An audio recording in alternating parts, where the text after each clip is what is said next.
What is happening, YouTube and weight loss warriors? It's your boy C-Dub, and I'm back with another video. And today I'm going to talk about goal setting and weight loss and kind of my 2 cents on how you should set goals and what kind of goals should you have. And before I jump into all that, I just wanted to let you guys know that, man, it is boiling in my house. For some reason, my AC went out, 90 something degrees outside, 80 something degrees in the house. So if you see me sweating, you know what's up, man. But with all that put aside, listen, goal setting is something that I stress so much in my wrestling community when I'm coaching kids, and I've also said it a lot in the weight loss community. But there's one thing that I see that is unhealthy in weight loss that I think is healthy in wrestling. And and with the right perspective, it might be healthy in weight loss too. So I wanted to dive into it. I wanted to talk about it a little bit because I see all the time somebody will come reach out to me and they will tell me that they have a weight loss goal, and their weight loss goal is something that's very large.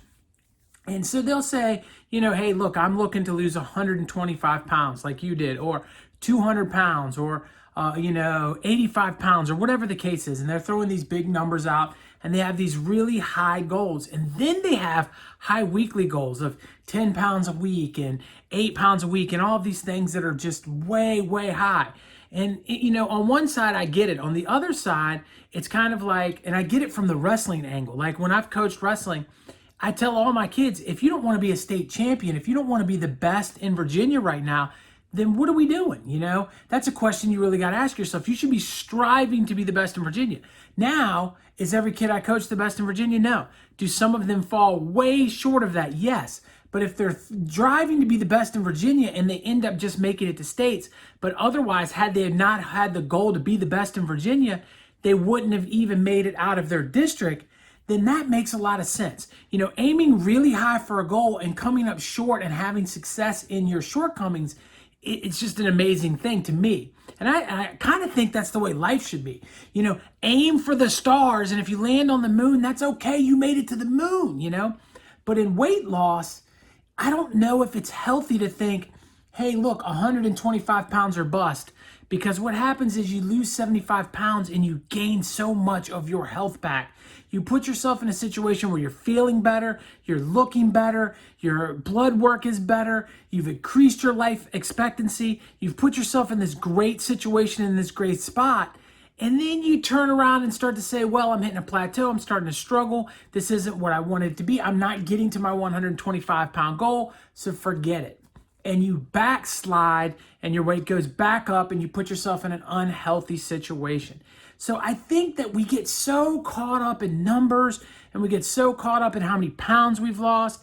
And listen, I've got a lot of subscribers, just on the simple fact probably that I've lost 125 pounds. And people say, he's done it, 125 pounds. But does it really matter if it was 75 pounds that I lost? Or if it was 50 pounds that I had lost, if I had less weight to lose? Does that really factor into what makes me a better weight loss person or not? Or does it even matter?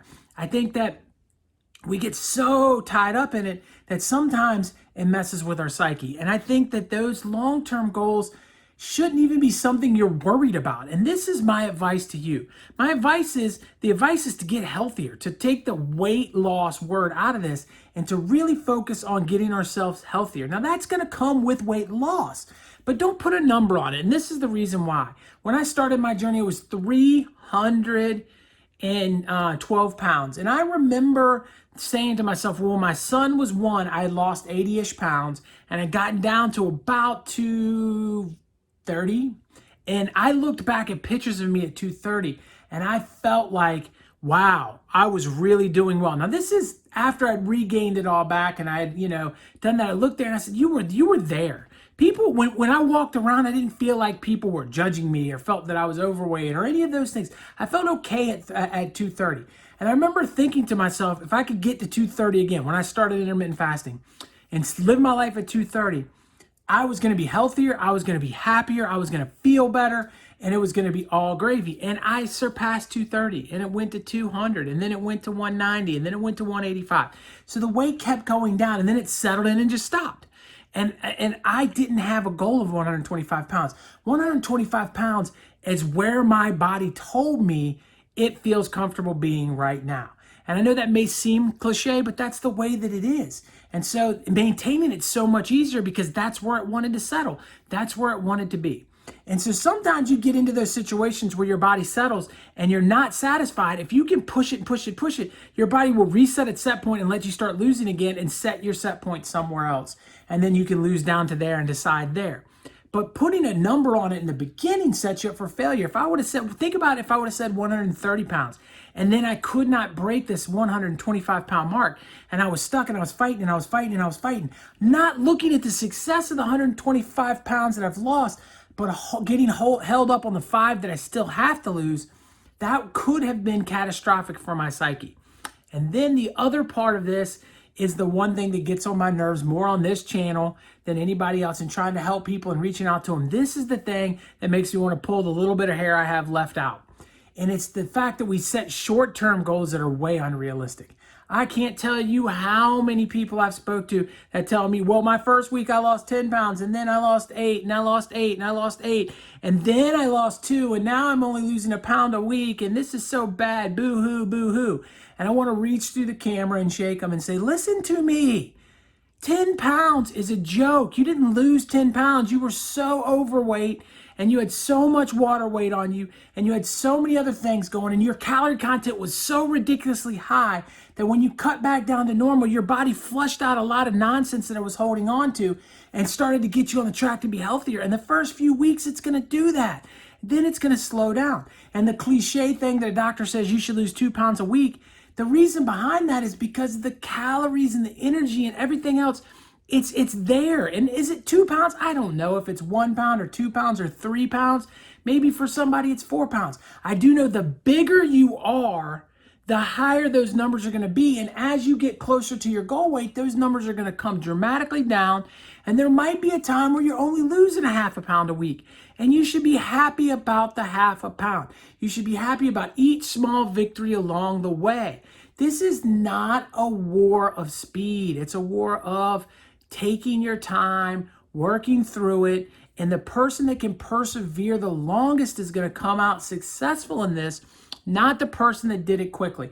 And that's what I kind of want to leave you to say. I'm sure you could click on a video and you could see somebody say, I lost 100 pounds in 6 months. I'm sure somebody's done it out there. There's somebody somewhere that's done that, 100 pounds in 6 months, and it's no problem. And they're telling you, well, all you've got to do is run every day. You've got to do this, got to do that. And then you talk to them 5 years later, and the chances are they probably got it back. You know, it's just like if you get handed money, you don't know what to do with it, and you blow it on fancy cars and brand new stuff, and you end up with nothing, right? But if you earn the money, your chances of spending it and just blowing it aren't really there. It's the same thing in weight loss. Earn it. Take it slow. Grind it out day in and day out. Set small goals. Make your goal. I'd love to see the scale be lighter in a week than it is today. And if it's 10 ounces lighter, great. If it's 3 pounds lighter, great. Whatever the loss is, be happy and reset it for the next week. And don't worry about where your weight loss stops. That's the last thing I want to say. I definitely have somebody in my personal life that came to me and said they wanted to lose weight. And just looking at them, I could not see where they were going to lose weight. It was a female. She's pretty short, probably 120 pounds. And she told me she wanted to get to 103 pounds. And we're talking about a 50-ish-year-old woman. And I was thinking, like, you look fine. You don't have a lot of fat on you. Why push it to the brink of where your body fat will be borderline unhealthy so that you can take this imaginary number of 103 pounds that you were when you were in high school and make that a reality again?